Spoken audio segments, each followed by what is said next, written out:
Saya khawatir di kemudian hari ada orang-orang besar terlibat kasus korupsi diberikan abolisi juga. Ini akan menjadi kesalahan yang berulang. Jadi normalisasi. Jadi presiden, ya. Saya khawatirnya itu. Kenapa? Karena kita kasih solusi.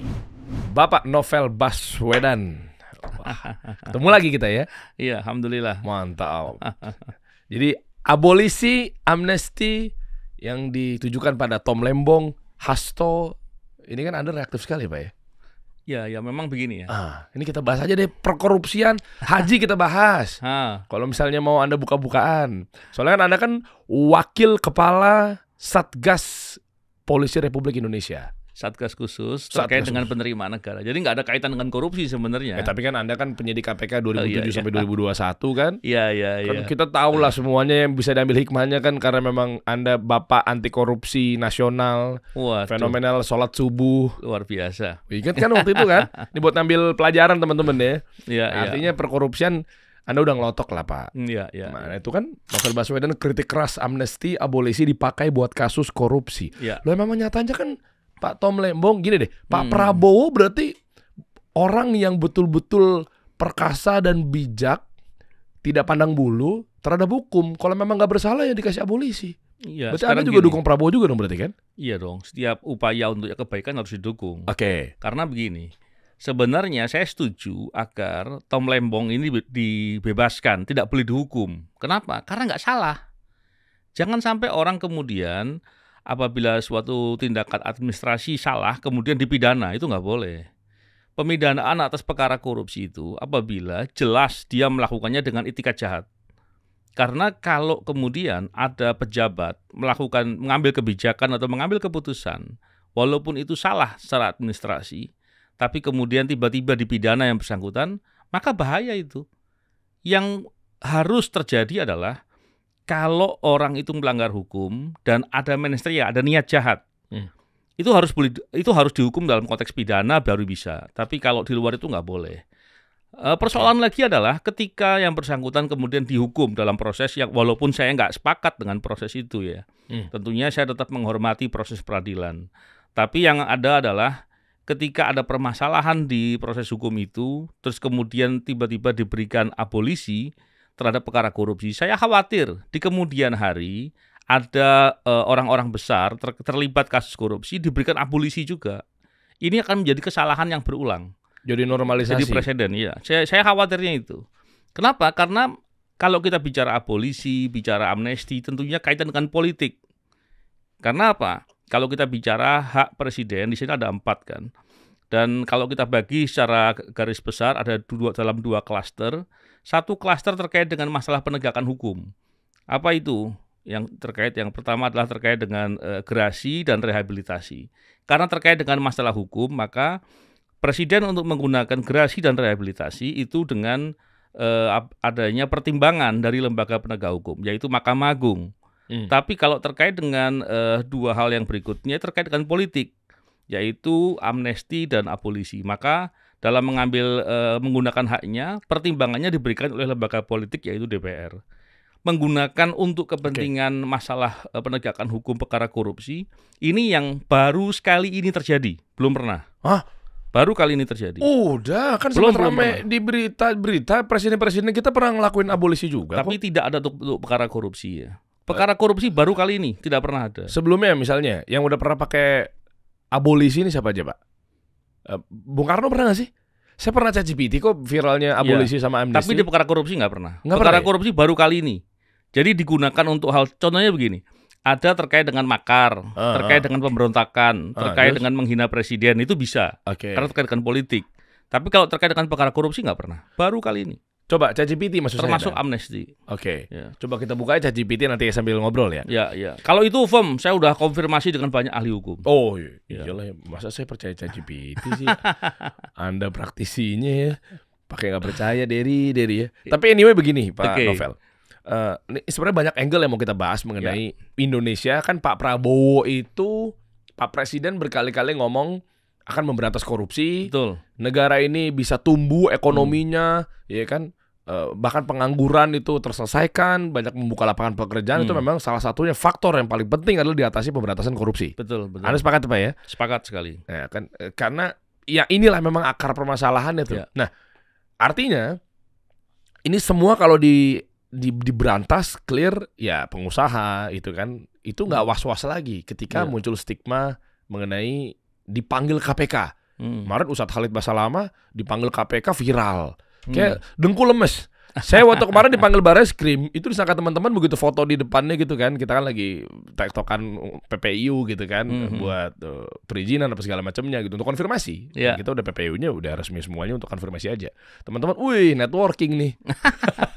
Loh, dipanggil KPK bukannya networking juga? Nggak gitu juga sih. Korupsi ini ya lemes juga gitu kayaknya Gitu. badannya. Karena begini, stigmanya begitu Pak. bicara terkait dengan pemberantasan korupsi, kan yang berwenang nggak cuma KPK.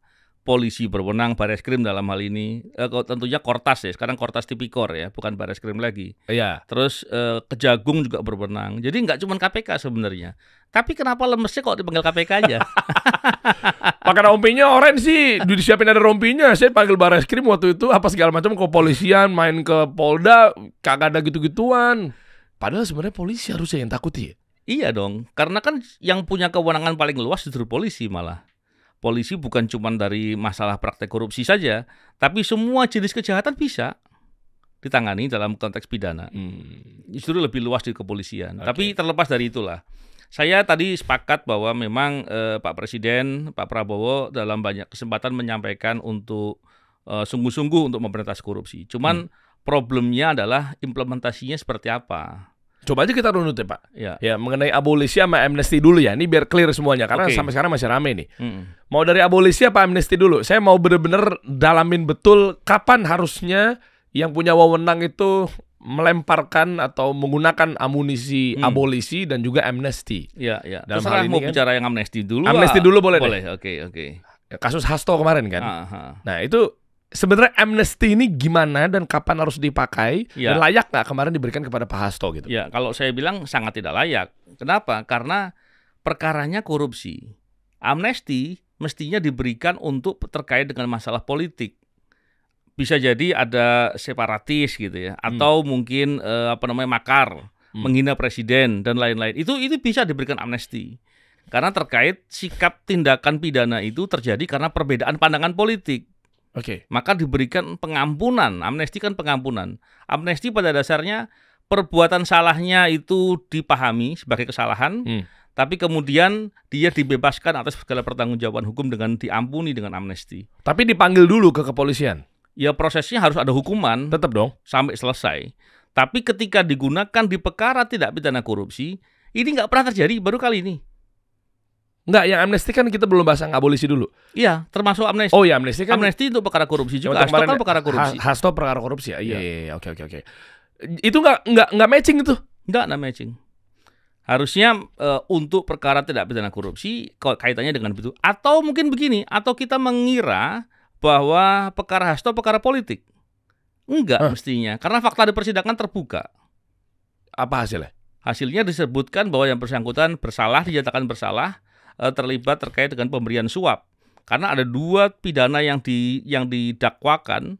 Yang pertama adalah terkait dengan menyuap, dan yang kedua adalah terkait dengan merintangi proses penyelidikan dan seterusnya itu. Saya lupa persisnya. Cuman di perkara merintanginya, obstruction of justice, yang bersangkutan dinyatakan tidak bersalah di perkara itu.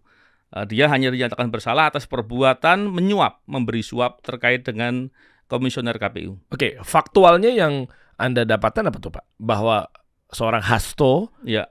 bener-bener, saya nggak tahu apakah ordal infonya apa segala macamnya, itu sebenarnya ada bukti suap nggak? Buktinya jelas, buktinya dipampangkan di persidangan semua, dan itu vonis menurut hakim. Dan Hasto mengakui? Saya nggak ngerti soal mengakui apa nggak mengakui, tapi kan soal mengakui apa nggak mengakui bukan hal penting kan. Yang dilihat adalah pembuktiannya Putusan. Bisa dibuktikan dengan nyata apa tidak. Dan ternyata bisa. Oh, jadi menurut Anda bahwa terlepas dari mau ada amnesti apa tidaknya untuk kasus yang diamnestikan ini ya, itu harusnya Hasto dipenjara? Iya. Oh. Saya tidak membicarakan terkait dengan hanya di penjaranya saja, tapi ketika menggunakan amnesti untuk membebaskan orang dalam perkara tidak pidana korupsi, itu menurut saya kurang tepat.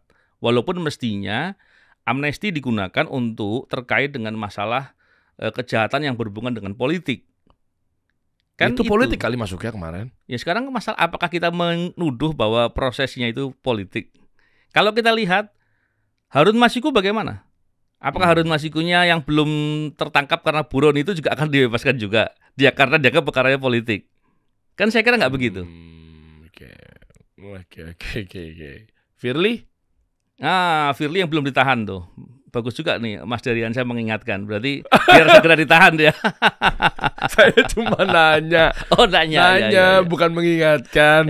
Tidak maksud untuk kan Anda kan cukup vokal. Iya juga ya. Salah nanya gua. Saya setuju dengan Mas Darian saya. Mestinya harus segera ditahan tuh. Oh enggak, agar perkaranya tuntas. Oh, iya. Jadi orang semua melihat. Oh, tapi saya nggak tahu. Oh nggak tahu. Menurut versi saya, kalau ketakut ya. Saya nggak tahu apakah layak ditahan apa enggak karena kan bukan layak, sangat layak. Menurut Anda? Ya. Sangat layak. Beliau di mana sekarang? Nggak tahu tuh. Belum ditahan kan bebas mau pergi kemana saja dia. Di rumah bisa ya, pepergian juga bisa. Main tenis pakai wig? Hanya milenial kayaknya yang tahu ya. Aldan tahu juga ya. Iya kan, nonton tenis. Main tenis, nonton tenis. Malah diperjelas. Udah bagus main tenis ya. Biar nggak ngerucut. Malah gua kasih tahu nonton tenis. Anyway lah. Ini agak sensitif nih. Ya udahlah, coba. Menurut Anda, ya, Bapak Presiden yang memberikan amnesti kepada Hasto dengan baik sangkanya, kira-kira apa yang ada di benak beliau? Saya nggak tahu. Bisa jadi beliau berpandangan bahwa proses itu ada muatan-muatan politis. Tapi saya kira perkara yang terkait dengan Hasto kan bukan perkara berdiri sendiri. Ada beberapa komisioner KPU dan satu lagi kalau nggak salah Bawaslu yang sudah dihukum dalam perkara itu. Ada orang yang sedang dalam proses yang belum selesai. Jadi saya pikir kalau kemudian hanya dilihat di kasus Hastonya saja yang politis, kok lucu. Satu rangkaian peristiwa perbuatan yang diduga yang berbuat ada beberapa, kemudian satu yang dianggap politis. Kan mestinya kan nggak begitu. Ya. Harusnya berapa sih hukumannya? Ancaman hukuman maksimalnya 5 tahun dan dihukum 3,5 tahun. Oh, dikurangin? Ya kan vonis nggak harus maksimal kan. Oh, oke. Ada yang maksimal, ada yang nggak maksimal. Tapi itu vonis dari hakim seperti itu, 3,5 tahun. Oke. Berarti untuk yang kita tahu bersama ya, monggo teman-teman mungkin komen aja segala macam ya. Ya. Respon aja silakan. Akhirnya amnesti itu berarti apa sih? Bebas aja udah? Apa ada syarat, ada berobat jalan atau apalah misalnya? Enggak. Karena itu memang hak presiden, jadi bisa digunakan ketika sudah dikeluarkan ke presnya, maka langsung dikeluarkan. Ada berapa kali nggak kayak ada limitnya gitu? Bebas? Rasanya nggak ada ya, karena ini kan bukan kewenangan yang seorang aparatur sehingga harus dibatasi. Tapi kalau ini adalah hak presiden, jadi presiden bisa gunakan langsung. Cuma kita nggak tahu ya, mungkin ada maksud-maksud yang positif gitu ya di balik ini semua ya cuma presiden berarti yang tahu ya. Iya, tentunya begitu. Tapi memang saya khawatir di kemudian hari ketika ini dianggap sebagai presiden gitu ya, maka seandainya suatu hari ada tokoh yang terlibat perkara korupsi yang perkaranya nyata dan kemudian diberikan amnesti lagi, ini kan yang dikhawatirkan seperti itu. Karena sebetulnya praktek korupsi kan pengkhianatan negara. Orang berbuat korupsi itu pada dasarnya dia mengkhianati negara. Dan kalau kita lihat praktek korupsi itu adalah upaya untuk menghadang upaya negara untuk mencapai tujuan negara. Menghadang, menggagalkan, dan banyak lagi yang dilakukan. Dan pastinya praktek korupsi itu musuhnya pemerintah. Kenapa? Pemerintah akan kesulitan untuk menyelenggarakan visi dan misinya apabila praktek korupsi di mana-mana.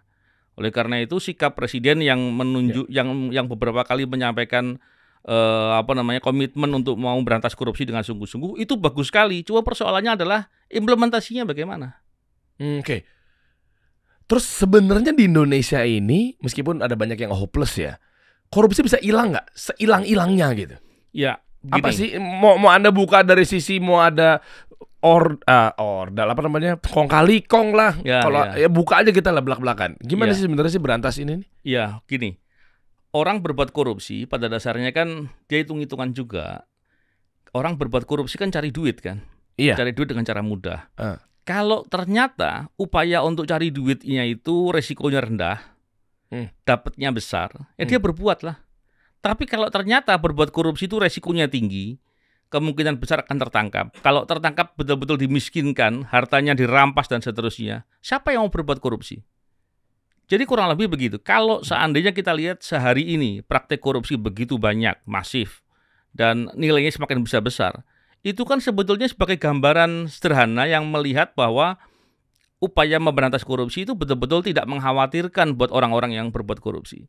Kalau kita lihat praktek korupsinya begitu berani, begitu nyata, maka kerugian yang dialami oleh masyarakat pasti sangat banyak. Dan ini kan jangan sampai terjadi, karena orang berbuat korupsi dia pada dasarnya nggak peduli. Dia nggak peduli apa yang harusnya dilakukan untuk kepentingan negara, kepentingan masyarakat. Yang dia pikirkan adalah bagaimana menguntungkan dirinya. Sejahat itulah orang berbuat korupsi itu. Oke, kalau negara mau maju, terutama negara Indonesia, hukuman yang paling pantas selain dimiskinkan, tapi dimiskinkan udah berlaku kan sebenarnya di negara kita kan? Berlaku tapi tidak terlalu sering diimplementasikan. Lebih banyak yang lebih banyak yang lolos. Oh gitu. Ya. Oke. Karena begini, untuk sering orang berdebat berantas korupsi itu baiknya bagaimana? Dihukum mati lah, inilah. Kalau saya sederhana, hukum itu yang penting ditegakkan. Ada kepastian, ada kesegeraan. Orang kalau berbuat jahat atau berbuat korupsi, dia sadar ketika dia akan berbuat, dia pasti akan ketahuan. Orang nggak berani berbuat. Orang tahu bahwa ketika saya berbuat korupsi, maka segera saya akan mendapatkan sanksi, maka orang nggak berani berbuat. Sama halnya ketika kita ke negara-negara maju, taruhlah di Singapura gitu. Mas Dery buang sampah sembarangan masa berani? Ya nggak berani. Saya. Karena tahu bahwa nggak lama pasti akan kena sanksi. Dan itu segera, dan itu pasti. Itu kisah nyata lagi. Orang nggak berani. Saya begitu tuh di Singapura tuh. Sekarang kalau kemudian di suatu tempat yang tidak ada penegakan hukumnya lemah, tidak terrealisasikan dengan benar, orang masa bodoh mau ngapain susah-susah dia harus cari tempat sampah, udah sembarang aja taruh di situ. Ya itulah kurang lebih. Berarti sama dengan praktek korupsi. Kalau praktek korupsi itu betul-betul disanksi dan berat, maka orang nggak berani. Tapi kalau contohnya begini, saya ngambil uang 1 miliar di uang negara diambil, dan ternyata sering ngambilnya. Sekali ketahuan, ya 1 miliar suruh pulangin, ya sudah. Berarti yang sisanya yang kemarin diambil nggak pernah dikembalikan. Artinya ruang untuk dia bisa menyembunyikan hasil kejahatan itu masih ada, maka orang akan berani berbuat. Tapi kalau sekali orang berbuat, dia akan mendapatkan denda, uang pengganti, hukuman lain, dan seterusnya yang membuat dia akan kapok. Rasanya nggak mau dia berkorupsi. Oke, sebelum kita bahas abolisinya Tom Lembong ya. Kita mau kerucutin di amnesti dan turunannya para korupsi ini apa segala macamnya gitu ya. Ada yang bilang Pak, saya nggak tahu nih Anda berani buka atau sempat kepikir apa enggak? Ya deal-dealan apa segala macamnya. Nggak harus yang kasus yang sekarang ya, Tom Lembong atau Hasto ini enggak. Tapi kan tiba-tiba masif tuh dibongkar tuh korupsi. Meskipun saya sih sebenarnya nggak setuju. Kenapa? Karena suudzon belum ada bukti apa segala macamnya. Apa itu? Allah bisa aja palingan nggak ditangkap beneran. Nah, menurut Anda Pak, sebenarnya ditangkap beneran apa tidak beneran sandiwara, kong kali kong apa segala macamnya itu bisa terjadi apa enggak sih? Iya. Tahu nggak sih kayak itu tahu ya? Iya, saya sering mendengar ya. Dan sepertinya benar-benar begitu. Walaupun saya yakin tidak semuanya ya. Karena idealnya praktek korupsi itu bukan dari besarnya uang disita di atas meja gitu ya. Atau berapa besar kerugian negara yang diumumkan. Tapi apakah dalam menangani kasus korupsi, aktor intelektualnya dijangkau, dihukum, ditangkap dan diproses. Yang kedua adalah apakah kerugian keuangan negaranya itu dipulihkan. Tapi kalau praktek korupsi justru malah membuat ruang untuk terjadinya praktek korupsi baru, negosiasi dengan penegak hukumnya, ada suapnya, dipakai buat jalan memeras, itu namanya praktek korupsi dalam penanganan kasus korupsi. Karena itu juga sering terdengar. Saya dulu di KPK pernah juga mendapatkan beberapa kasus yang kemudian kita tangkap penegak hukumnya. Artinya memang praktek korupsi itu bukan hanya terkait dengan pengelolaan uang, tapi bisa saja kemudian pejabat dalam menggunakan kewenangannya, termasuk penegak hukum. Saya malah berpandangan untuk bisa memberantas korupsi yang efektif, mulai dari penegak hukumnya. Penegak hukumnya dulu yang harus diberantas praktek korupsinya, yang dengan begitu mereka akan kerja benar dan bisa memberantas korupsi dengan apa adanya dan jujur. Bukan langsung ke presiden? Kok ke presiden? Kenapa ke presiden? Memang presiden korupsi. Kan sempat ramai kemarin yang berita yang katanya Pak Jokowi ada peluang untuk bisa dipanggil ke KPK. Iya, iya. Ini mantan ya, Ya, maksudnya mantan presiden oke. ya. Itu Pada dasarnya itu begini. bisa nggak sebenarnya presiden itu diperiksa? Bisa. Kan bisa. berita viral kemarin begitu ya guys ya. Coba Ya, cek deh. ya, ya. Nyampe Pak. Ya. Ya kan maksudnya Betul, ya kita betul. tahu presiden ke-7 kita kan Pak Joko Widodo gitu ya. Pak Jokowi itu tiba-tiba katanya ada potensi untuk diperiksa oleh KPK Ya, ya. dan seterusnya. Ada kan? Coba buka. Ya, Tuh. saya lihat tuh beritanya. Tuh. Tapi begini memang, diperiksa itu kapasitasnya sebagai apa? Apakah sebagai saksi atau orang yang diduga terkait sebagai pelaku? Kalau sampai kait dengan pelaku itu masalah serius, masalah besar, dan menurut saya harus diusut siapapun itu. Tapi nggak bisa dihukum ya kalau presiden. Tetap bisa. Presiden yang sedang menjabat itu prosesnya melalui Mahkamah Konstitusi terlebih dahulu, nggak bisa langsung. Oke. Tapi kalau sudah tidak menjabat tidak ada isu, tidak ada halangan, Oh gitu. bisa langsung. Oke. Beritanya kan kemarin begitu tuh, peran Jokowi dalam kasus dugaan korupsi kuota haji berpeluang bakal diperiksa KPK. Tapi kan kalau diperiksa, Ya, ya diperiksa mah diperiksa. Emang ya kenapa? menurut saya ini masih ini ya apa? Simpang siur. Ya masih bukan terkait dengan berbuat apa tidak berbuatnya, tapi lebih kepada mungkin hal yang diketahui atau hal yang sebagai saksi ya tentunya. Iya sih, diperiksa doang mah nggak ada masalah ya. Iya, iya. Oh oke. Saya masih panjang nih mau bahas korupsi bentar ya.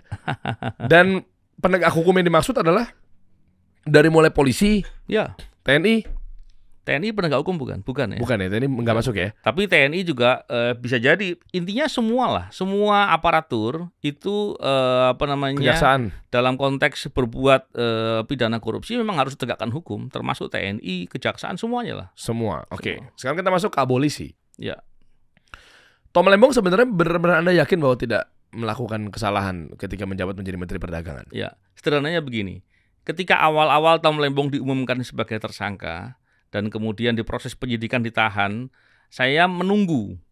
Dalam pandangan saya mestinya jaksa nggak lama akan umumkan nih kong kali kongnya dia apa. Atau dia menerima apa. Walaupun ada yang bilang kan tidak harus menerima langsung. Iya, tapi begini ya. Dalam perbuatan jahat itu pada umumnya itu ada perbuatan fisik. Pada umumnya. Istilah hukumnya actus reus gitu ya. Apa tuh? Iya tadi perbuatan fisik. Actus reus. Perbuatan fisik maksudnya Contohnya perilaku. kalau menganiaya perbuatan mukul gitu Ya. ya. Itu perbuatan fisik. Deal-dealan, transaksi semua itu juga. Nanti kita akan bicara sampai di situ. Oke. Dalam perkara korupsi ada banyak jenis karakteristik. Kalau tadi yang dibilang deal-dealan itu mungkin suap ya, atau perbuatan pemerasan dan lain-lain. Itu perbuatannya perbuatan fisik juga kelihatan. Tapi kalau pasal 2 dan pasal 3 itu perbuatannya administratif. Setiap orang yang dengan melawan hukum menguntungkan diri sendiri atau orang lain yang dapat merugikan keuangan negara. Jadi ketika bicara terkait dengan administratif, melawan hukum kan perbuatan administratif. Yang mana yang perbuatan administratif boleh dihukum dalam hukum pidana, dalam hal ini tidak pidana korupsi.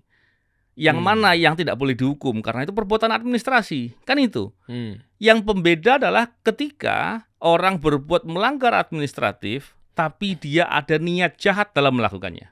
Nah, itulah maka pasal 2 pasal 3 itu harus melekat di situ ada niat jahat. Maka di awal saya nunggu ini perbuatan kong kali kongnya Tom Lembong mana ya? Ini keuntungan yang dia peroleh sehingga dia berbuat melanggar hukum atau melawan hukum. Sebagaimana yang dituduhkan ini yang mana ya?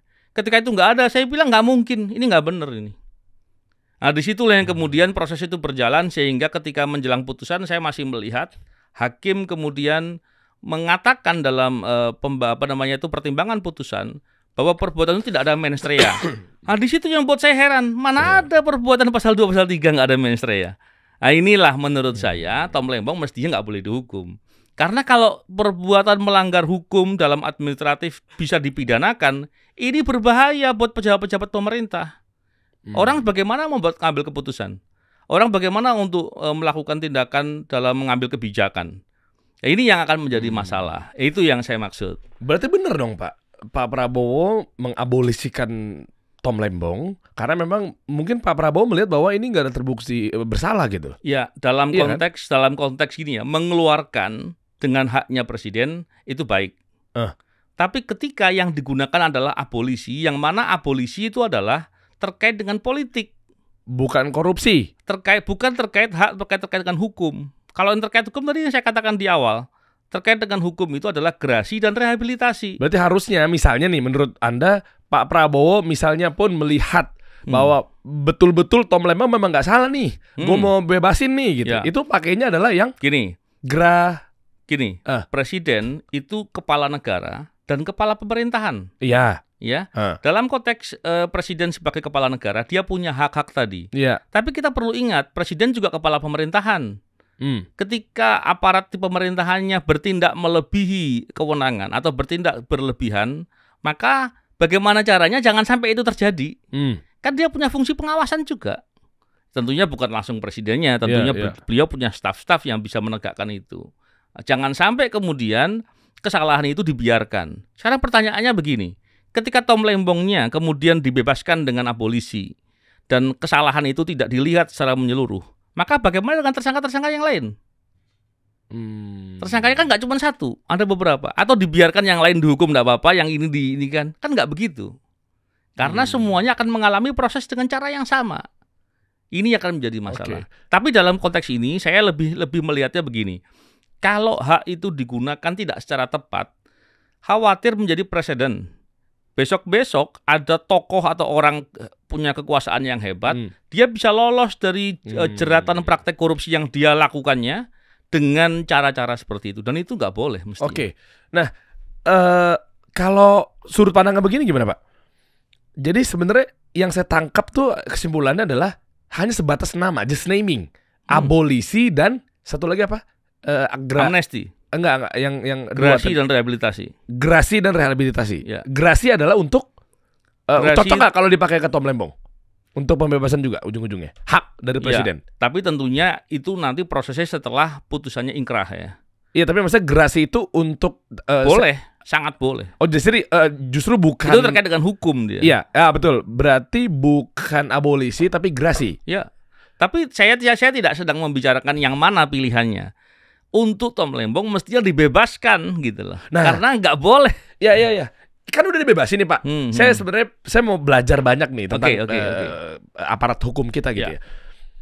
Ini kan presiden dengan kesibukannya. Ini kayak saya coba pakai bahasa bayi dulu ya. Presiden dengan kesibukannya dan penegak hukum dengan kesibukannya. Sebelum saya lanjut, dasarnya dulu nih.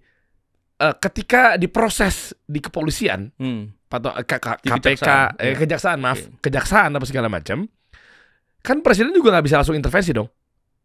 Bisa jadi memang dari awal presiden ini udah tahu bahwa memang Tom Lembong nggak salah. Tapi biarkan dulu prosesnya atau seperti apa peran beliau? Ya, memang begini ya. Nah, saya mau tahu teknisnya aja sebenarnya. Presiden itu tentunya punya banyak staf ya. Iya. Dan dalam hal-hal yang seandainya ada potensi-potensi yang luar biasa, beliau juga ada intelijen yang memberikan masukan-masukan. Iya. Jadi kalau ada suatu kesalahan dan ternyata kesalahan itu dilakukan dengan penyalahgunaan kewenangan, maka orang yang melakukan penyalahgunaan kewenangan ini harus dipersoalkan gitu. Dia tidak boleh dibiarkan. Pertanyaannya adalah betul nggak itu ada penyalahgunaan kewenangan? Betul nggak itu ada permasalahan? Nah, itu yang harus dilihat. Tentunya dengan cara yang betul-betul jernih. Karena begini, persoalan itu harus diselesaikan secara sistematis. Iya. Jangan kemudian persoalan itu diselesaikan dengan kasuistis atau secara parsial. Nanti persoalannya nggak hilang itu. Dan potensi terjadi kepada pihak-pihak lain. Tapi kalau itu dilakukan pendekatan secara sistematis, maka itu akan menjadi pencegahan terjadi pada pihak-pihak lain, sekaligus untuk membuat suatu kepastian hukum dan suatu hal yang jelas. Karena begini, ketika kasus Tom Lembong kemudian diberikan abolisi, pertanyaannya adalah, apakah kasus Tom Lembong itu adalah penanganan terkait dengan politis? Kalau terkait dengan politis, maka penegak hukum yang menggunakan kewenangannya dan digunakan untuk kepentingan politis itu salah gitu. Itu harus dikoreksi, harus dibenarkan, harus ditindak. Nggak boleh dibiarkan. Hakimnya? Apakah hakimnya, apakah jaksanya, ataukah penyidiknya? Jadi harus jelas begitu. Tapi kalau hanya dilakukan tindakan dan kemudian tidak dilihat lagi, ini kan tidak menyelesaikan persoalan yang sebenarnya. Ya berarti jangan-jangan memang oknum hakimnya kali Pak? Bisa jadi. Tapi sekarang kan kita lihat penyelesaiannya itu harus sistematis. Diperiksa dengan lebih jelas. Contohnya, kalau sudah ada putusan, ada sifatnya eksaminasi. kan sebetulnya putusan itu kan bukan sesuatu hal yang tabu untuk dibicarakan. Putusan kan bukan suatu hal yang nggak bisa dinilai.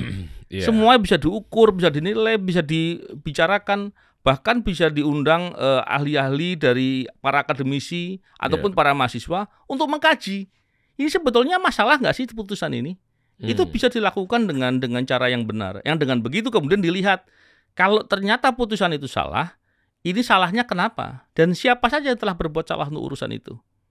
Sehingga penyelesaiannya akan lebih sistematis.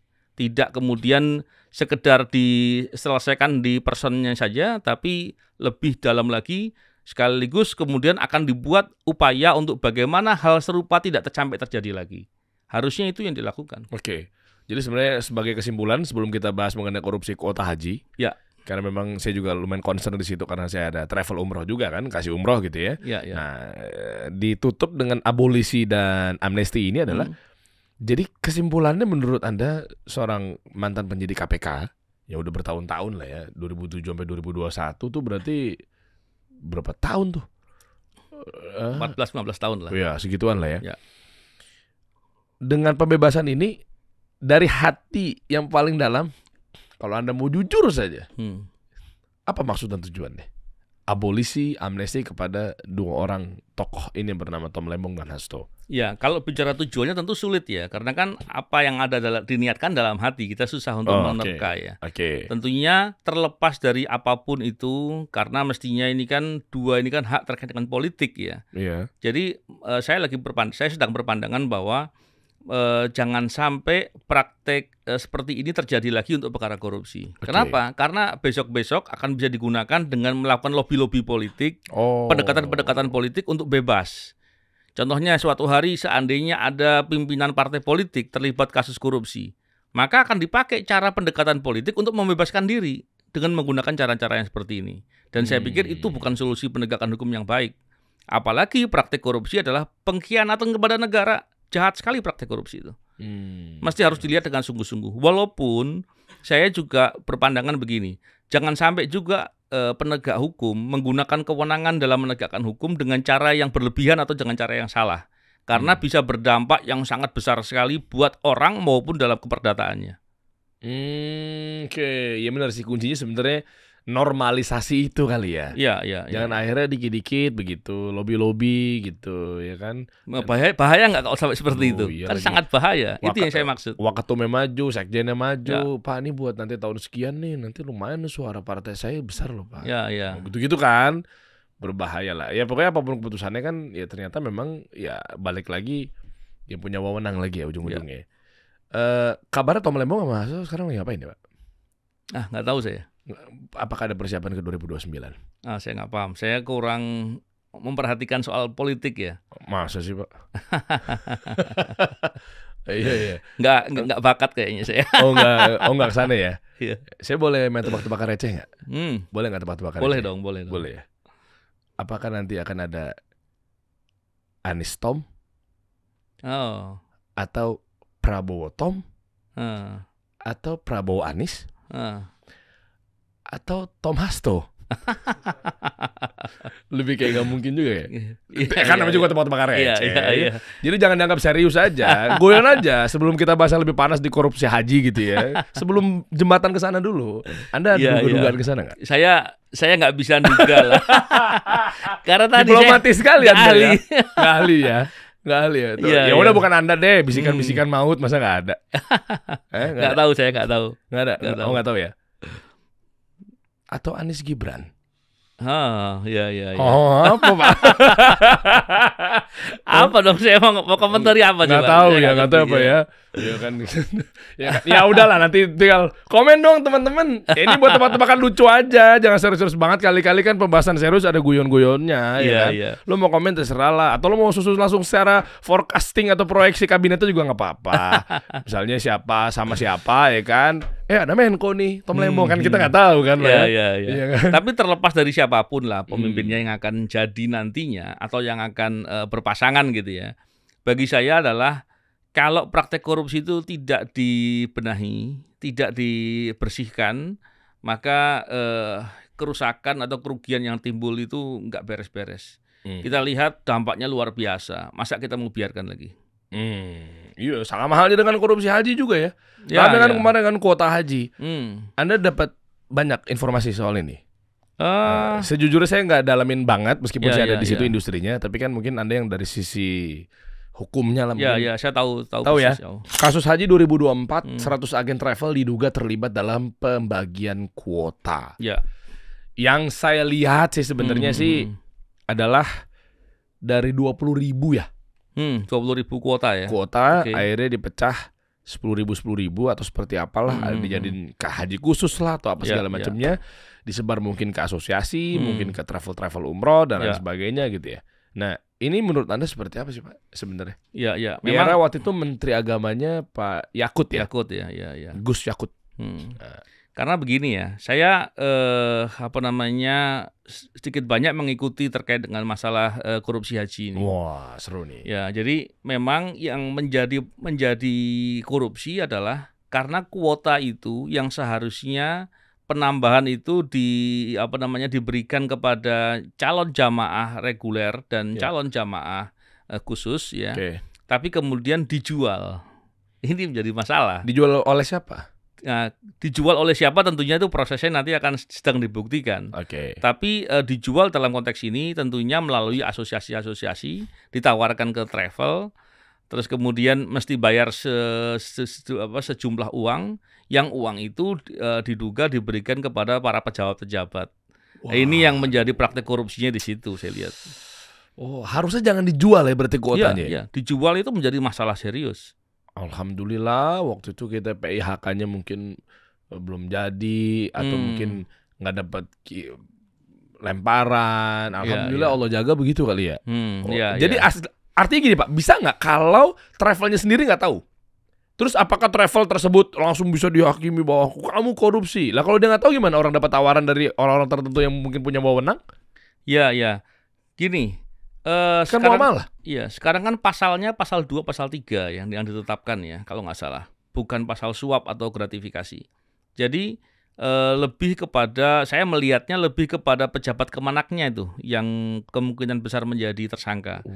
Bisa saja kemudian dalam berbuat itu dibantu atau ada pihak lain baik itu dari travel atau asosiasi yang turut serta atau mungkin bersama-sama berbuat. Bisa jadi itu kemudian menjadi pihak juga dalam perkara ini. Travel juga bisa main? Bisa jadi. Lah kan dia dapat order aja. Iya, tapi ketika dia hanya sifatnya dapat order saja, contohnya begini. Polanya bagaimana sih? Bisa jadi kan beda-beda di setiap travel atau asosiasi. Dalam logika saya mestinya begini. Ketika ada kuota tambahan dan kemudian ditawarkan ke asosiasi mau nggak ini? Tapi nanti bayar sekian dan seterusnya. Asosiasi ternyata ada suatu perbuatan bersama-sama sama kementerian seandainya nih ngomongin ke travel yang ada di bawahnya, nanti bayar sekian dan seterusnya. Dan ternyata travelnya ya karena dia merasa bahwa jamaahnya yang perlu berangkat dan seterusnya, mungkin bisa jadi nggak kena. Tapi kalau ternyata dalam perbuatan itu memang ada kong kali kong bersama-sama dengan Kementerian Keuangan, Kementerian Agama, Kemenak, maka bisa jadi menjadi perbuatan bersama-sama. Tapi yang paling penting adalah gini, siapapun yang ada kaitan dengan perkara ini, baik itu kaitan langsung ataupun tidak langsung, baiknya bicara apa adanya. Apalagi dengan KPK ya, bicara apa adanya. Toh juga seandainya dalam perkara korupsi atau suatu kejahatan yang dilakukan itu yang bersangkutan ikut serta sekalipun dalam perbuatan itu, yang bersangkutan bisa mengajukan sebagai whistleblower. Oh, terus dapat keringanan maksudnya? Whistleblower bukan keringanan tapi betul-betul bisa nggak kena. Tapi iya, dia kan cepu ya, cepu bahasanya apa sih namanya? Pembisik apa ya bahasanya? Ya bener dong. Iya, peniup fluid ya. Iya kan, Pak sebenarnya saya ini juga nggak tahu Pak, ini begini. Ini dalangnya ini. Dia bisa lolos tuh. Bisa lolos. Tanpa amnesti dan abolisi. Iya, tadi kan itu kan hak amnesti itu jangan diperhitungkan lagi. Saya mau pinggir jurang lagi aja. Karena gitu. Mekanisme itu ada di whistleblower ataupun justice kolaborator. Seandainya sekalipun yang bersangkutan sudah jadi tersangka seandainya, tapi ketika yang bersangkutan mengungkap fakta apa adanya, menyampaikan dengan benar dan segala macam, dengan jujur dan segala macam, yang bersangkutan bisa mendapat keringanan dengan justice kolaborator. Jadi pada pokoknya adalah sampaikan apa adanya. Jangan menutup-nutupi, jangan ikut, apalagi berani memanipulasi. Memanipulasi itu bisa jadi kejahatan yang berbeda. Ditambah lagi, khusus perkara korupsi, itu ada kewajiban untuk menyampaikan keterangan dengan benar. Berbohong dalam perkara korupsi bisa kena pidana. Bisa kena pidana. Itu ada diatur di pasal 22 Undang-Undang Tindak Pidana Korupsi. Contoh gimana maksudnya berbohong? Ngeles, kalau dia lupa gimana? Ya lupa, sampaikan lupa. Tapi ketika bukan jawabannya ternyata salah, tapi karena lupa gitu. Enggak ada masalah. Masalah adalah kalau dia sengaja berbohong. Nah, sengaja berbohong itu bisa menjadi perkara pidana dalam perkara korupsi. Sebenarnya gue nggak mau ganggu piring orang ya. Ya, cuma kan memang udah konsumsi publik ya, tapi tetap gue jaga nggak usah sebut namanya lah. Karena kita sama-sama bersaing sehat lah di dunia travel gitu kan. Karena kita sebagai umat Islam ya nggak pengen lah caranya black campaign. Ya. Kan ada 3 kan yang akhirnya diduga atau diperiksa ya. Iya, yang dicegah ya. Yang dicegah. Ya. Menterinya, staf khususnya, dan salah satu pemilik travel haji umroh. Ya. Nah, ini 3 tapi tiba-tiba 100 agen travel tuh. Jadi 3 ini yang diduga kayak semacam orang inti atau mungkin dalangnya, terus 100 agen travel yang dia nggak tahu apa-apa juga ikut rombongan juga tuh. Enggak, ikut terkait itu bukan berarti harus sebagai pelaku ya. Nah, mungkin travelnya itu yang digunakan untuk untuk jamaah-jamaah yang diberikan kuota secara mesti bayar gitu loh. Iya, tapi pemilik travel itu atau si brand itu karena kenapa dia doang gitu yang ada travelnya, karena dia yang paling banyak ambil kuota. Saya nggak tahu, tahu kenapa ya. Cuman logikanya, saya mau belajar aja sih edukasinya biar kita juga bisa ambil pelajarannya gitu. Ya, pada dasarnya beginilah. Kalau ada porsi-porsi yang seperti yang diperoleh dengan melalui fasilitas negara, kan porsi haji kan dapatnya kan negara yang hubungan dengan kementerian pemerintah Saudi. Yeah. Ketika kemudian diberikan dan kemudian justru malah diperjualbelikan, ini bisa menjadi potensi praktek korupsi. Furoda gimana? Furoda kan nggak melalui negara. Oh, dia undangan diperjualbelikan, boleh? Itu kalau dibilang boleh, saya nggak sedang bicara boleh apa tidak ya. Tapi dalam konteks perkara korupsi, itu kan negara nggak ikut-ikut tuh. Furoda kan hubungannya adalah dari Saudi sana, yang pejabat-pejabat misalnya dapat jatah ya gitu ya. Undangan dijual ke sini jadi swasta sama swasta gitu ya. Ya. Atau bisa jadi ketika pemerintah Saudi sana menerapkan dalam perkara korupsi bisa. Tapi perkaranya menjadi perkaranya di Saudi sana karena kan pemerintah Saudi tentunya yang punya kepentingan dengan kedutaan-kedutaan di semua negara kan yang dia punya. Nah, kedutaan-kedutaannya dia ini kan biasanya diberikan porsi untuk mungkin ya pejabatnya atau apa di tempat-tempat negara yang dimaksud. Tapi kalau kemudian diperjualbelikan, itu kan masalahnya kedutaannya dia dengan pemerintah Saudi sendiri. Oh iya, lewat kedutaan ya. Oh oke. Kita jadi belajar nih. Berarti tinggal kita lihat ya. Seperti apa kabar selanjutnya mengenai 100 agen travel. Iya. Agen yang dimaksud itu adalah bironya atau cabang mitra-mitranya sih sebenarnya. Kan bisa jadi kan saya punya kasih umroh. Terus misalnya saya punya agen di Bandung, saya punya agen di Surabaya gitu. Biasanya kan agen tuh bukan agen jualan per peks yang dapat komisi ya. Ya itu salah satunya juga. Cuma memang ini yang cabangnya, kemitraannya. Ya itu yang dimaksud. Nah, saya nggak tahu apakah itu cabang atau agen travelnya. Tapi pada dasarnya tadi sepanjang semua pihak yang memfasilitasi untuk bisa terjadinya praktek yang ilegal tadi itu bisa menjadi persoalan. Tapi tadi kembali lagi sebaiknya sampaikan apa adanya. Karena dengan sampaikan apa adanya kejujurannya itu akan mendapatkan nilai yang sangat besar. Di KPK begitu. Dan Anda setuju nggak Pak ketika kalau salah milih brand yang niatnya kita pengen berbisnis atau Ya. franchise atau cabang atau mitra Hmm. salah memilih brand travel umroh, ya misalnya nggak tahu lah gimana cara mainnya, mungkin kotor dan lain sebagainya, itu akhirnya imbasnya ke yang menjadi mitra atau franchise itu sendiri. Misalnya kalau si pemilik brand itu pusatnya itu adalah masalah korupsi apa segala macam, kena juga deh pasti kan, diperiksa juga kan. Gini, diperiksa bisa saja, Hmm. tapi pertanggungjawaban pidana itu perorangan. Tidak bisa pertanggungjawaban pidana itu menggantikan orang, nggak bisa. Nah, jadi misalnya contoh nih, ada travel namanya ABC gitu. Ya. Si ABC ini punya cabang Hmm. di Surabaya. Ini prinsipalnya nih, pusatnya nih. Ya. Nah, terus si ABC ini oknum, dia korup lah. Ya. Oke, ya kuota haji bla bla ya. bla gitu kan. Tapi kan dia ngelempar ke sini nih. Berangkat haji dari mana?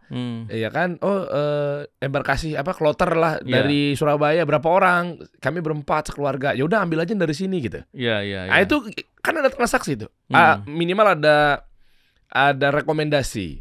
Itu tetap yang dipanggil adalah pusatnya ya? Yang dipanggil bisa siapa aja. Oke. Tapi yang akan kena pertanggungjawaban pidana adalah orang yang berbuat pidana itu sendiri. Oh, itu sendiri. Jadi nggak mungkin ada walaupun namanya dipakai segala macam sepanjang semuanya diterangkan dengan jelas, mestinya enggak. Ya, cuma kalau ngomongin ekonominya keganggu kalau brandnya udah kegores ya. bisa Hati-hati jadi. makanya teman-teman, kalau misalnya lo mau coba punya bisnis travel umroh kan, itu kan kompleksitasnya kan tinggi sekali. Ya. Ya kan, nah, mendingan cari brand-brand yang udah jelas ya.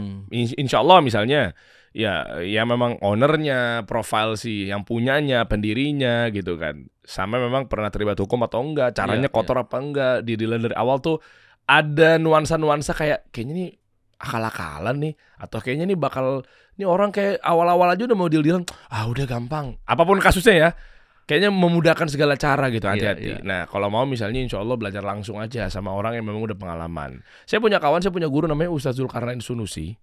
Ada satu lagi Ibu Lila, itu udah pengalaman sekitar 25 tahun. Nah, ya bahkan kalau di total 37 tahun di industri travel gitu dan lain sebagainya. Ya. Nah, dan orang ini juga banyak support kasih umroh.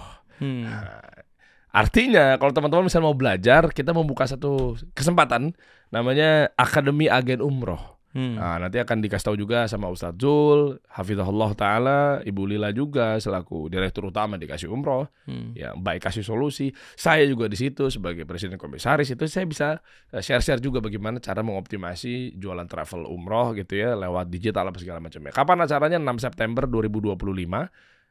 Online bisa, offline bisa, di Alof Hotel Wahid Hashim, Jakarta Pusat.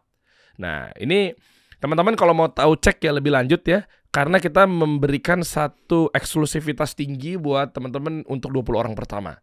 Jadi apapun bentuk eksklusifnya lu cek aja di bawah. Nah, jadi kalau misalnya lo mikir atau orang ke-21, mohon maaf nih, bahkan bisa full seat ya, karena kita sisa tinggal 6, 10, lupa segituan.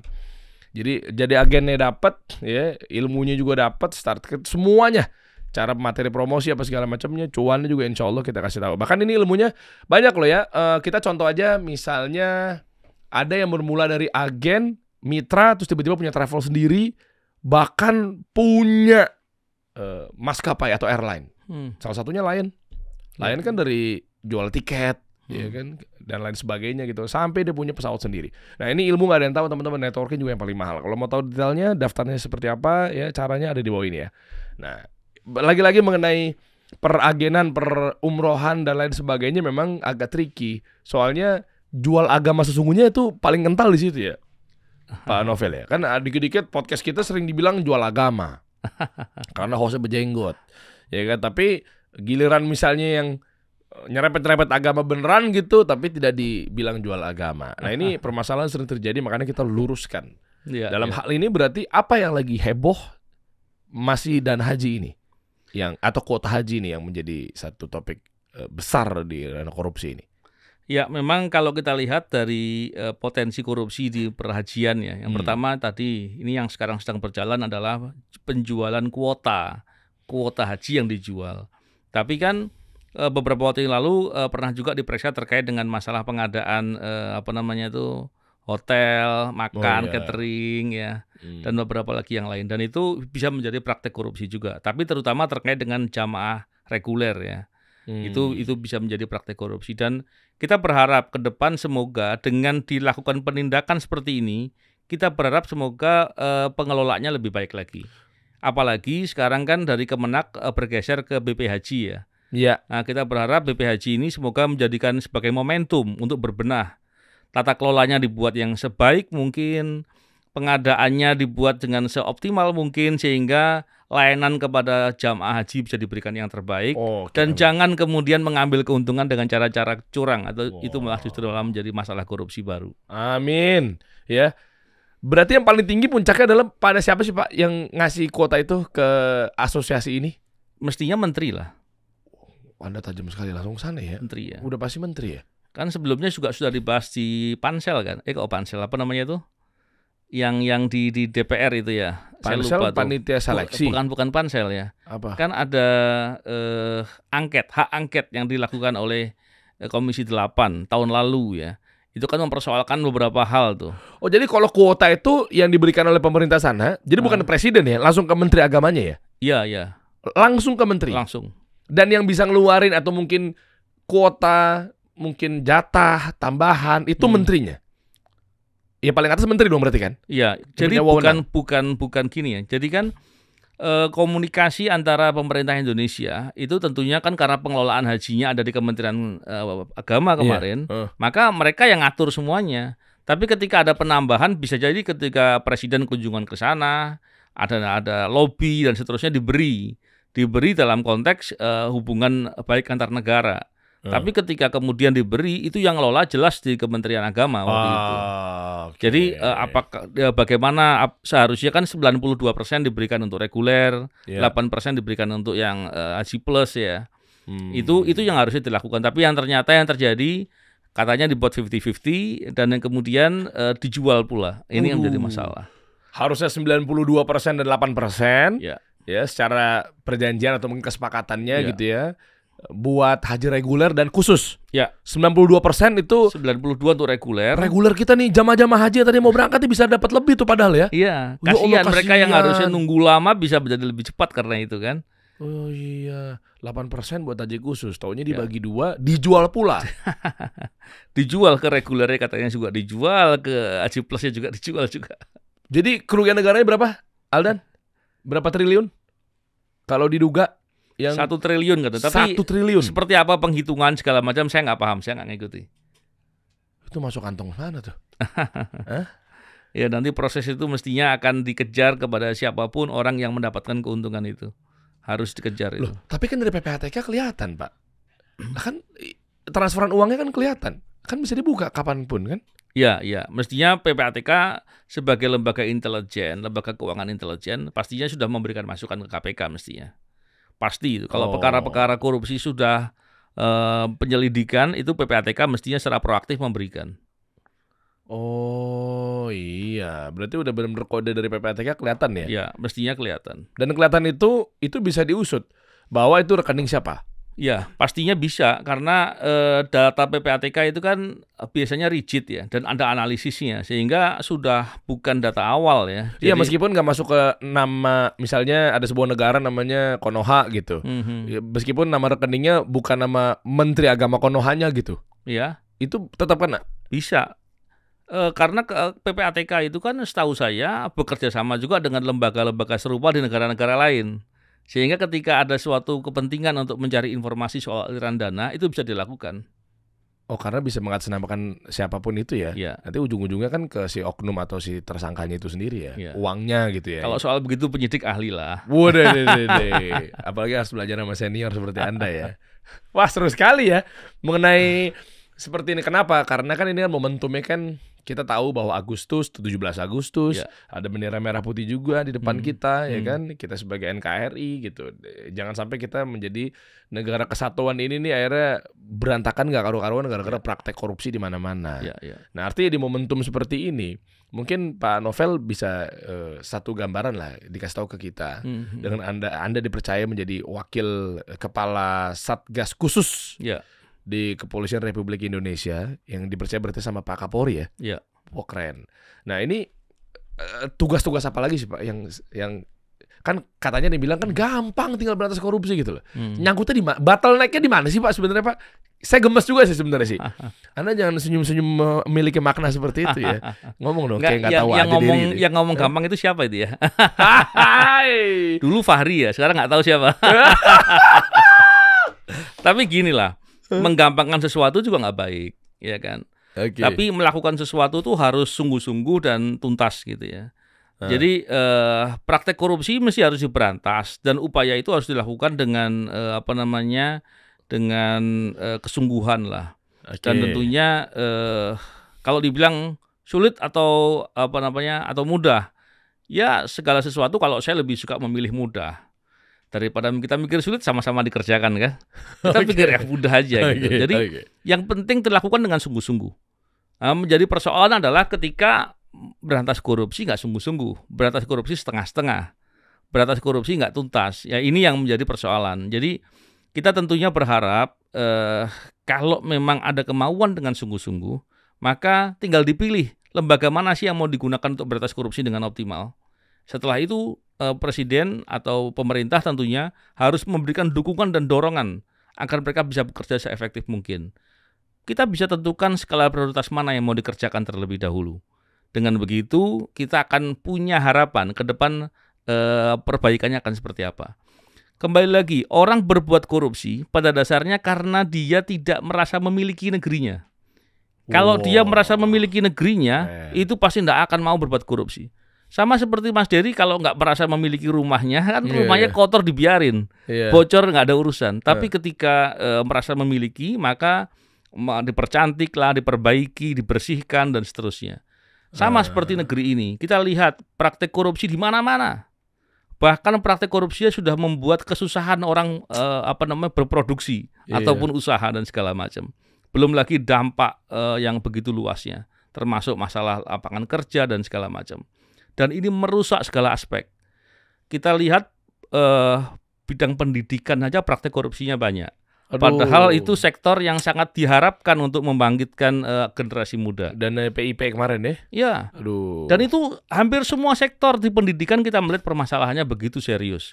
Kita melihat masalah kesehatan, praktek korupsi juga tidak kalah, tidak kurang, banyak lagi. Dan banyak lagi yang satu lagi yang dipercaya-percayakan tentang perputaran uang di negara kita. The Central Bank. Bank Indonesia, akhirnya kemarin viral juga, dengan CSR ya. Iya, masuk ke anggota DPR ya. Ya. Oknum-oknum inilah, oknum di BI sama oknum di DPR gitu. Iya. Main juga, bingung juga kita ya. Maksudnya sekelas BI kan kalau emang beneran ya, kan nggak tahu udah diputusin belum? Bahwa belum, prosesnya sedang berjalan ya. Wah, ngeri juga. Dan begitu banyaknya. Belum kalau kita bicara sektor lingkungan, baik itu eksploitasi sumber daya alam, tambang dan lain-lain, itu kan terjadinya praktek korupsi kan, artinya apa? Aparatur yang bertugas untuk memberikan izin bobol di sana. Aparatur yang bertugas untuk mengawasi yang harusnya dengan begitu dicegah atau dieliminir, jangan sampai ada kerusakan lingkungan yang begitu besar. Kita lihat ketika praktek korupsinya terjadi, kerusakan alamnya luar biasa. Dan banyak lagi yang lain. Kita lihat sektor ekspor impor kita, kepabeanan. Ketika ada persoalan begitu banyak di praktek korupsinya, maka dampaknya ke industri dalam negeri begitu membuat berat dan sulit buat industri dalam negeri bisa kuat dan bisa berkembang. Dan banyak lagi, kalau kita berbicara soal itu luas sekali. Boleh saya ajak ngobrolnya ke ranah ekonomi dikit nggak Pak? Oke, boleh. Dikit aja ya. Ya sebagai kesimpulan sih sebenarnya di ujung obrolan ini, yaitu berapa waktu yang dibutuhkan untuk bikin Indonesia maju, the real maju nih, ketika pemberantasan korupsi. Misalnya contoh, dua nih sebenarnya. Kita ngomong ekonominya gini.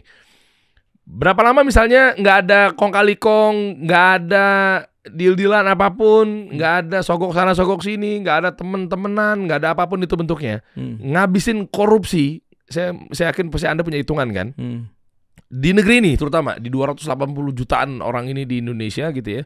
Terserah lah semua instansi gabungan lah, PPATK lah, ya mungkin penyidik hukum, semua lah gabungan, itu berapa lama? Dan yang kedua, recovery-nya berapa lama? Soalnya Pak Prabowo harus kita bantu karena nggak main-main. Betul. Sisa tahun berapa periode ini Pak Prabowo? 4 tahun lagi. 4 tahun lagi. Okay. Nah, ini masuk kan nih? Menarik Coba sekali. Kalau saya begini, Mas Dery, kalau kita berantas korupsi hanya untuk balas dendam, nggak pernah beres tuh. Berapa banyak praktek korupsi yang kemarinnya begitu luar biasa. Kalau seandainya mau dengan sungguh-sungguh, kita tarik garis. Mulai hari ini berbuat korupsi akan ada sanksi yang begitu sungguh-sungguh. Oke. Dan kita mulai dari sekarang.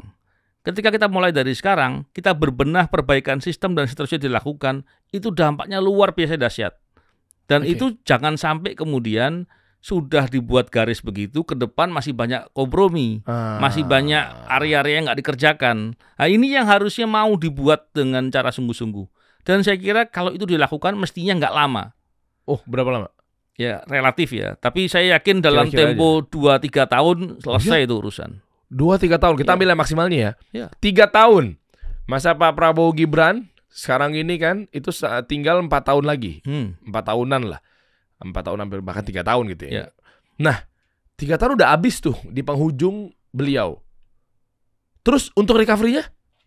Untuk yuk, udah kosong semuanya, bersih, buajingan udah pada nggak ada. Kayak negara apa sih waktu itu? Yang begitu jadi pemimpinnya, presidennya, akhirnya dia dalam waktu 8 jam ya. Yang disikat pertama kali adalah polisi ya. Dipecat semua polisi. Aduh, negara apa sih? Bosnia. Georgia, betul. Georgia kan keren banget tuh. Jadi begitu presidennya kepilih, dia ngebenahin semuanya itu dalam waktu 8 jam. Ya sehari lah anggaplah. Bersih semuanya. Dia mulai dari polisinya dulu kan. Katanya praktek korupsi dan luar biasa itu ada di oknum-oknum polisinya. Dihabisin. Bedol desa. Oh, itu harus kuat tuh ya berarti ya. Saya pikir begini, tunjuk aja pejabat-pejabat dengan dukungan komitmen yang kuat untuk bisa melakukan perbaikan atau melakukan penindakan, tapi ke depan ya. Ke depan, kita nggak usah bicara ke belakang, nanti nggak beres-beres tuh. Jadi kerja aja semakin banyak. Yang kedua, sistemnya sedemikian rupa diperbaiki, yang bermasalah, yang nggak connect dan segala macam diperbaiki. Ketika itu dilakukan, mestinya nggak lama. Jadi kita nggak perlu harus nunggu setelah semuanya beres baru kerja. Kalau kita langsung kerjakan sekarang semuanya bersama-sama secara simultan dengan kesungguhan, dengan komitmen bersama, ini akan luar biasa sekali. Dan saya yakin itu mesti bisa dilakukan dengan sungguh-sungguh. Saya yakin dampaknya akan sangat besar. Sederhananya beginilah. Seandainya memang tidak ada kesungguhan untuk nggak mau korupsi, bikin aja pembatasan uang kartal. Semua transaksi menggunakan perbankan. Pembatasan uang kartal nggak boleh di atas 100 juta atau 50 juta menggunakan transaksi tunai. Itu pasti dampaknya sangat besar gitu. Tapi kan nggak dilakukan. Terus yang kedua soal perampasan aset ya. Ketika perampasan aset itu betul-betul direalisasikan dengan cara yang kalau ada peningkatan harta secara tidak sah, itu bisa kemudian diperiksa hartanya, dan kalau tidak sah dirampas untuk negara. Ini kan suatu hal yang luar biasa. Tapi perlu ada suatu terobosan-terobosan yang dilakukan dan komitmennya harus sungguh-sungguh. Waduh, bismillah guys. Ya, terakhir Pak, saya penasaran. Boleh nggak deal-dealannya begini?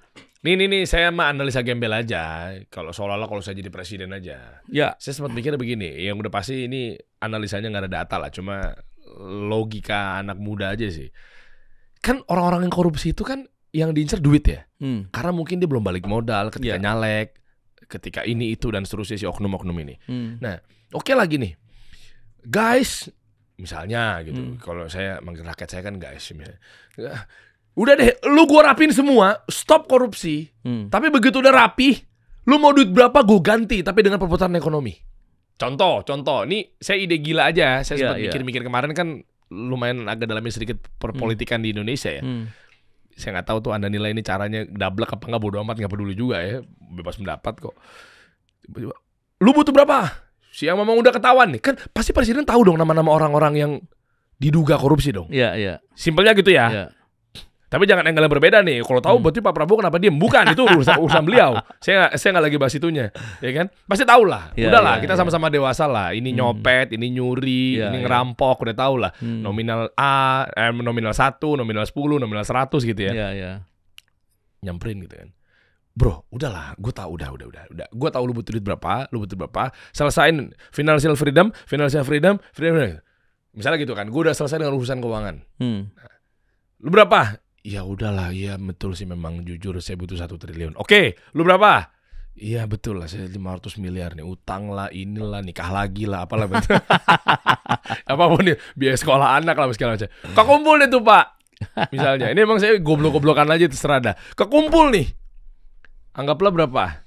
5.000 triliun misalnya. Misal. Atau kayak APBN ya 3.000 triliun. Gabungan bajingan-bajingan orang ini nih. Ya kan dengan cara wise kan polanya kan siapa tahu kan mirip sama polanya persatuannya Pak Dasko kali kan. Siapa tahu saya dipanggil staf susnya kan. Pola persatuannya begitu. Gue tahu. Oke, 3.000 triliun. Sabar, tenang, selama hajatnya nanti kita hitung-hitungan, nanti pokoknya tercover. Oke. Tapi dibalikin sama ekonomi nih, cash flow. Saya selipin dikit lah. Ya. Ketika kita melibatkan Allah Subhanahu wa taala, Allah akan mudahkan segala urusan kita dengan cara yang halal kan. Wah, ya kan. Takwa semaksimal mungkin. Bismillah ya. Wah, meskipun gak memaksa agama ya, silakan masing-masing. Tapi dengan cara yang Islam misalnya kalau saya. Go. Ayo. Udah Nantara di-push dengan cara yang benar ya kan. BUMN, ya kan? Cash flow, mindsetnya pengusaha lah. Ya. Dapat duit, nih 2 telu, nih 1 telu. Kan PNL-nya merah lagi. Kan duitnya udah sana semua kan. Udah kan, nggak pada banyak bacot kan, merah lagi nih. Ya udah, periode berikutnya atau mungkin kita 2 periode, kita cari lagi ekonomi yang bagus lagi. Kasih solusi di invest gitu. Ada colongannya. Nggak bisa gitu dong. Nah, itu gimana tuh Pak? Kalau saya saking keselnya kayak diancam begini suap, diancam begini disuap lagi. Gitu gimana? Bagi oknum ya. Iya. Kalau orang-orang itu diberi, dia akan pernah cukup. Dia akan cari lagi, dia akan minta lagi. Berarti hukum mati aja sekalian. Bukan dihukum mati. Kepada mereka, sementara kita nggak usah bicara ke yang kemarin yang sudah berlalu, kita bicara ke depan. Dia berbuat korupsi, sikat, tindak. Miskin? Iya. Miskin masukin penjara. Tapi kan disuap Pak. Kenapa? Balik lagi ke situ. Kita ngomong oknum sama oknum ya. Iya. Dia bisa kayak, aku tidak mau miskin. Diam kamu 10 miliar. Gitu Pak. Mau oknum hakim begini, lah, jaksa lah. Sepanjang proses penegakan hukum itu dilakukan dengan sungguh-sungguh, orang takut. Kita pernah ngalami kok tahun 2013, 2014, saya masih sebagai penyidik senior di KPK, itu penegak hukum yang suka korup takut untuk berbuat. Nah, sekarang dalam konteks penegakan hukum, penindakan itu dibuat atau penegakan hukum itu dibuat, tujuannya kan untuk membuat orang itu nggak berani berbuat. Deterrent effect yang ditimbulkan. Dia takut. Dan si orang yang berani tegas dalam KPK juga nggak takut juga. Nggak takut harus dia sholat subuh pagi-pagi ke masjid. Enggak. Saya kira saya pun yang terjadi kemarin itu bukan sesuatu hal yang menakutkan. Saya suruh ngulangi, saya ulangi perbuatan itu. Ada Pak yang tauhidnya kuat. Bagaimana yang lainnya? Ya yang lainnya rata-rata kuat lah. Masya Allah. Berarti tetap hukuman gitu. setimpal. Jadi jangan kompromi sama orang yang berbuat jahat. Orang berbuat jahat, hentikan. Mereka akan terpaku dengan suatu kegiatan yang dilakukannya yang kemarin ya. Tapi yang kita lakukan ke depan itu dampaknya pasti besar sekali. Dan itu beberapa dilakukan oleh beberapa negara, contohnya Hong Kong dulu memulai dengan cara begitu. Dan beberapa lagi negara yang lain dengan cara yang begitu. Jadi kalau kita tidak pernah membuat langkah lompatan besar, ya kita akan terus ketemu persoalannya begitu-begitu aja. Ditangani korupsinya, padahal yang nangani korupsi berbuat korupsi juga. Repot jadinya. Itu dia tuh ya. Saya tutup dengan ini deh Pak, nanti Anda tambahin apa ya. Saya mau apresiasi buat Ibu Siti Fadila. Saya waktu itu ngobrol banyak sama beliau di parkiran depan, kasih solusi. Waktu itu kan, pas beliau mampir ke sini gitu kan, ayo kita ngobrol-ngobrol. Yaitu, ini menarik menurut saya Pak. Jadi waktu itu beliau pernah bilang, nggak tahu Anda setuju apa enggak ya, kan bebas pendapat aja kan. Gimana pemimpin di sebuah negaranya ketika apakah urusannya sudah kelar apa belum. Contoh, kalau lo dipimpin sama mungkin dia politikus, ya, ekonom apa segala macamnya. Kita ngomong matrix nih. Ya.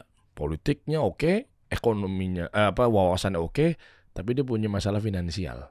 Mudahlah disogok. Ya kan? Finansialnya kuat, ini lemah, mudahlah diginiin apa segala macamnya kong kali kong. Tapi kata Bu Siti Fadila itu menarik. Ini ngomong insya Allah ya, saya kan mengutip dari beliau aja. Kalau saya sih ngerangkumnya sih ngarang-ngarangnya ke Pak Prabowo, dugaan-dugaan saya. Mohon maaf Bu Siti Fadila kalau nggak sepakat ya, beliau nggak sebutin nama soalnya. Bayangin ketika secara militeristik kuat misalnya, secara Oh, ilmu perpolitikannya juga kuat. Duitnya udah financial freedom lah. Apalagi yang mau dicari. Nah, jadi nggak bisa disenggol sana senggol sini. Anda sepakat nggak dalam hal itu?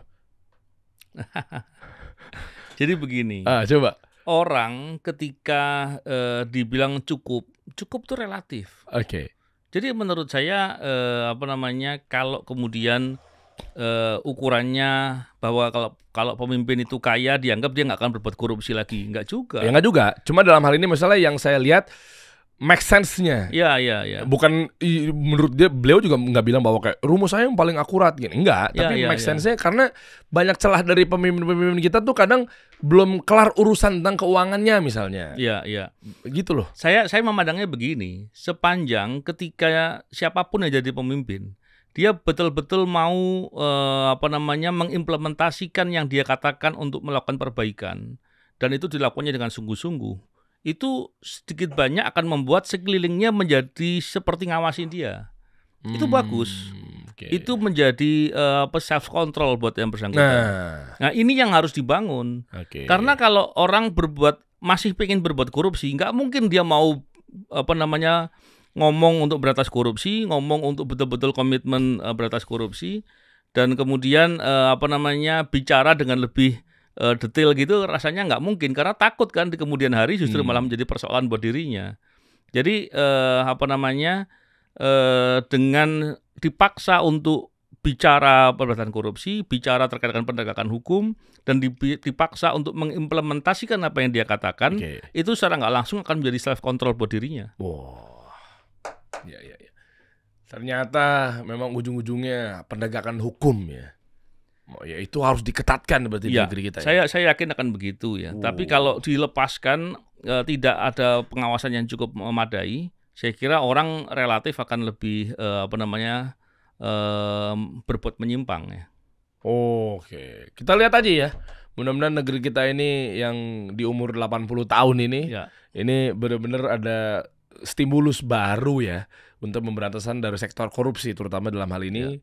Ya, nanti mungkin di sektor-sektor yang lainnya kita coba bahas gitu ya. Tapi dalam hal ini kalau itu udah beres, insya Allah aman tuh ya. Siap. Sebenarnya pengen banyak ngobrol sebenarnya sama Pak Novel.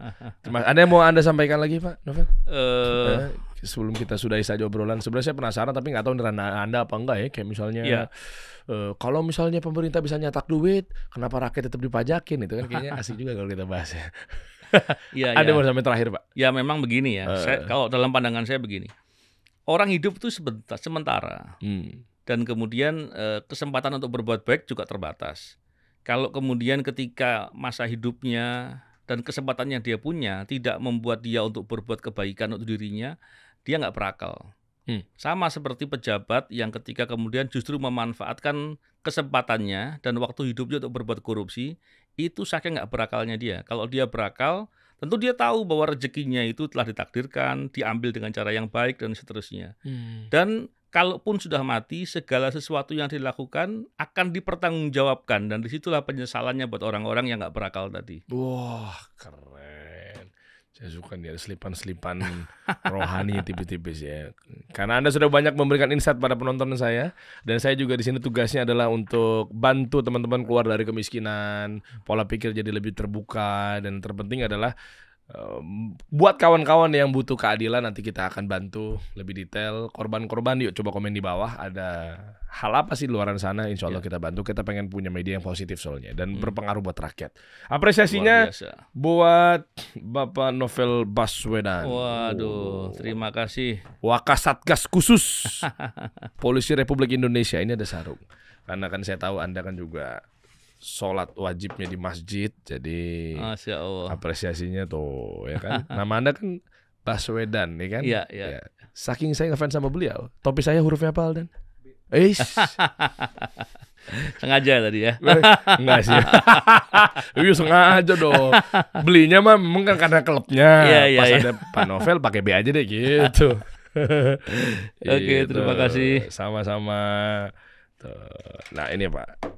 Ada B juga di sini. Salam ya buat sepupu dua kali Anda yang ada B-nya juga. Ada Baswedannya juga. Kenapa sih? Iya. Oke, terima kasih. Siap. Menarik sekali ini. Ya ini Pak, silakan Pak. Tuh. Apa namanya? Ardan. Nah, ini sarung Ardan adalah sarung modern dan stylish, bikin sarung naik level, menjadikan gayamu semakin maksimal. Ya, sarung Ardan bring sarung to the next level. Oh, Ardan, anak resmi Baswedan. Wah. Saya jadi anak angkatnya beliau, udah belajar mengenai penegakan hukum, bagus banget ya. Pak Novel, semoga Allah balas dengan kebaikan ya Pak ya. Sama-sama, terima kasih. Nanti saya main-main lagi ke sana. Di mana sih kantor, di mana sih? Di Mabes Polri. Mabes Polri. Mantap kita main di sana. Bukan di KPK kan? Bukan. Takutnya alergi saya kalau saya dipanggil KPK. Kita kasih solusi.